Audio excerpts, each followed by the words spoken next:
सुना होगा आप लोगों ने। उस फिल्म में एक सीन आता है, प्लेटफॉर्म पर निकल पहन करके हाथ में लाठी उठा करके खेतों के रास्तों से माताओं को, बहनों को, बच्चों को लेकर के आए हुए कुछ स्वयंसेवक हैं जो खड़े हैं, लाठी लेकर के पहरा दे रहे हैं। कोई दुष्ट आकर के उनकी तरफ आंख न उठा कर देखे उन माताओं को, बहनों को। वो जो ट्रेन भारत आती थी लाहौर से, उस ट्रेन में बैठाने का वो एक दृश्य हम सबको बजरंगी भाईजान नाम की फिल्म उसमें देखने में आएगा। उसमें से थोड़ा सा दृश्य है, लेकिन ठीक से जब इतिहास पढ़ेंगे तो लाखों स्वयंसेवकों ने अपने प्राणों पर खेल करके हिंदू समाज को उस समय बचाया है। इतना मात्र नहीं, भारतवर्ष के अंदर जब माताएं बहनें जो आलीशान महलों में रहा करती थी, जिनके आलीशान मकान हुआ करते थे, वो माताएं बहनें लाखों की संख्या में जब ये विभाजित भारत को छोड़ करके आई हैं, दिल्ली में सड़कों पर रहने के लिए मजबूर हुई हैं। उस समय चलने वाले जितने सारे ऐसे स्थान थे जो शरणार्थियों को शरण देने के लिए थे, वहां पर लंगर चला करके, वहां पर लंगर स्थापित करके, वहां छाया की, वहां सोने की, उठने की, बैठने की,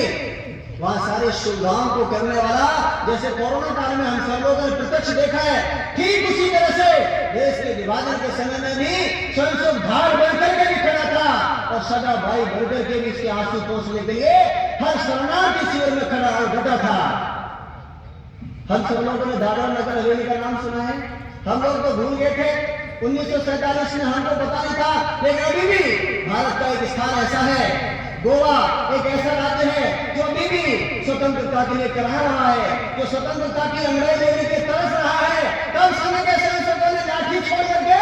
देश के सैनिकों के साथ उनकी राइफलें उठा करके, अपने निक्कर को उतार करके, वर्दी पहन करके पुर्तगालियों की छाती में जाकर के गोलियां ठोकी थी और सिलवासा वहां की राजधानी में तिरंगा झंडा लहरा करके वहां की इस मुक्ति के लिए अपना ये प्रयास, इसको सार्थकता के चरण पर पहुंचाया था। गोवा की मुक्ति में संघ के सदस्यों का सीधा सीधा किस तरह का सहभाग है, सहयोग है, इसको हम पढ़ेंगे तो आपकी आंखों में आंसू आ जाएंगे। 1962 में अंग्रेज ये चीन ने फिर पीछे से छुरा घोट दिया। संघ के स्वयंसेवकों ने इस युद्ध के समय में जो भूमिका निभाई है, उस भूमिका को देख करके,